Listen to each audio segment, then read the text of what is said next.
Les entreprises sud-africaines connaissent des niveaux d'endettement élevés alors que l'économie continue d'affronter des vents contraires. C'est ce que révèle la dernière édition de l'indice Experian d'endettement des entreprises.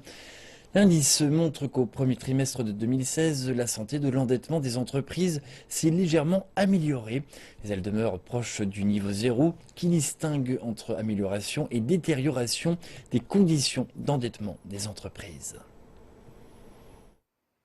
L'un des indicateurs clés, le nombre moyen de jours de dettes impayées, s'est élevé de 50,4 à 52,4 jours, ce qui le met à son plus haut niveau depuis 2010.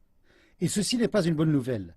Surtout si l'on y rajoute que lorsque le dernier indice d'endettement des entreprises a été publié, ses auteurs suggéraient que l'indice évoluerait en territoire négatif.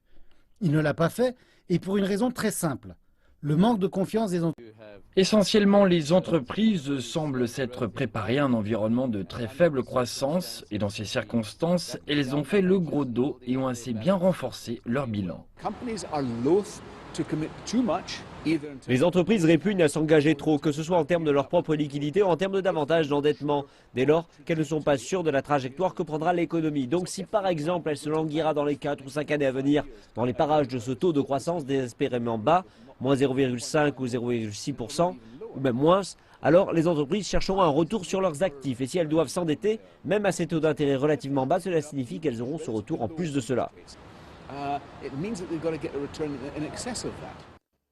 Par ailleurs, les dettes individuelles sont un autre problème. L'endettement des foyers sud-africains est dangereusement élevé, mais on pourrait voir la lumière au bout du tunnel. L'endettement individuel, bien qu'il soit à des niveaux élevés, se termine un peu. Je pense que les consommateurs commencent à réaliser que plus de discipline est requise.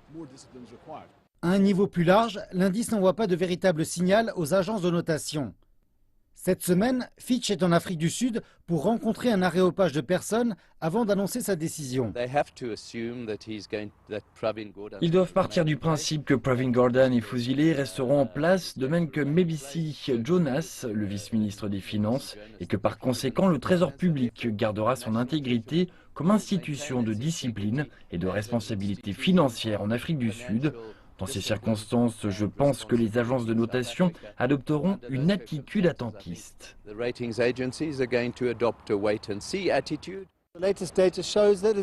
Les dernières données montrent qu'il y a un peu de mouvement latéral dans les niveaux de dette. La confiance semble fluctuer entre positive et négative.